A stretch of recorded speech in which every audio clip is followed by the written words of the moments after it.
થરાદમાં મોડી રાત્રે અતિ ભારે વરસાદના પગલે થરાદના અનેક નીચાણવાળા વિસ્તારો પાણીમાં ગરકાવ થઈ ગયા છે. ગણેશ સોસાયટી, આશાપુરી વાસ, લક્ષ્મી સોસાયટી, શિવનગર અને નાથબાવા વિસ્તારમાં પણ ચારે તરફ વરસાદી પાણી ફરી વળ્યા છે.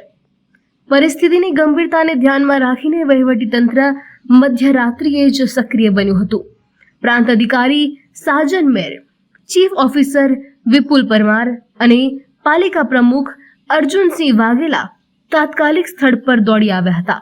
આ સાથે પાલિકા સદસ્ય સંજયસિંહ રાજપૂત અને નાગજીભાઈ રાજપૂત પણ રાહત અને બચાવ કામગીરીમાં જોડાયા હતા. તંત્ર દ્વારા પાણી ભરાયેલા વિસ્તારોમાંથી અસરગ્રસ્ત લોકોને સફળતાપૂર્વક સ્થળાંતર કરવામાં આવ્યું છે અને તેમને શિવનગર પ્રાથમિક શાળા ખાતે સુરક્ષિત આશરો આપવામાં આવ્યો છે. થરાદમાં શિવનગર વિસ્તારમાં ડાંગેશ્વર ગૌશાળાની બાજુમાં અમે રહીએ છીએ અને ત્યાં વરસાદની આગાહી પણ છે અને વરસાદ દર વર્ષે પાણી ભરાય છે, એટલે પાણી વધારે ભરાય એટલે અમે શાળામાં આવીએ. કોણ લાયા તમને? અમને થરાદ પોલીસ સ્ટેશનથી સાહેબો કહેવા આવ્યા અને નગરપાલિકાના સાહેબો પણ આવ્યા હતા, એટલે કીધું કે તમે સહી સલામત શાળામાં આવી ગયા. હાલ પાણી આવી હતા ઘરમાં? હા, અત્યારે પાણી આવ્યું. કેટલા પરિવાર થયો? એટલે ગણો કે અમારા 10 થી 12 એવા ઘરો છે જેમાં પાણી આવ્યું. થરાદ નગરપાલિકા વિસ્તારમાં અને સમગ્ર વાવ-થરાદ જિલ્લામાં આજે એટલે 24 જુલાઈ 2026ના રોજ ભારેથી અતિભારે વરસાદની આગાહી હતી, જે સંદર્ભે આજે સાંજના સમયે સારો એવો વરસાદ વિસ્તારમાં પડ્યો છે અને એ વરસાદ પડવાના કારણે ઘણા બધા વિસ્તારોમાં પાણી ભરાયા હતા.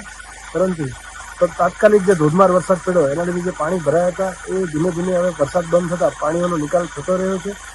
થરાદ નગરપાલિકામાં એક શિવનગર કરીને જે વિસ્તાર છે એ શિવનગર વિસ્તારની અંદર નાથબાવા પરિવાર જે છૂટાછવાયા રહે છે એ વિસ્તારમાં થોડું વધારે પાણી ભરાયેલ હતું, જેથી એ તમામ પરિવારોને સહી સલામત રીતે શિવનગરની પ્રાથમિક શાળામાં રેસ્ક્યુ કરી અને ઇવેક્યુએટ કરવામાં આવ્યા છે. તેમને પીવા માટે ગાદલા અને પીવા માટે પાણી અને ફૂડ પેકેટની વ્યવસ્થા પણ તંત્રએ તાત્કાલિક કરી આપેલ છે.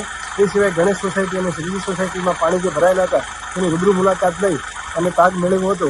એ જોતાં અત્યારે હાલની પરિસ્થિતિ જોતાં થરાદ નગરપાલિકામાં કોઈપણ પ્રકારની જાનમાલને નુકસાની થયેલ નથી અને જે પાણી ભરાયેલ હતું તે પાણી અત્યારે નિકાલ થઈ રહ્યો છે. ટૂંક સમયમાં પાણીનો નિકાલ થઈ અને યોગ્ય રીતે કાર્યવાહી થઈ જશે.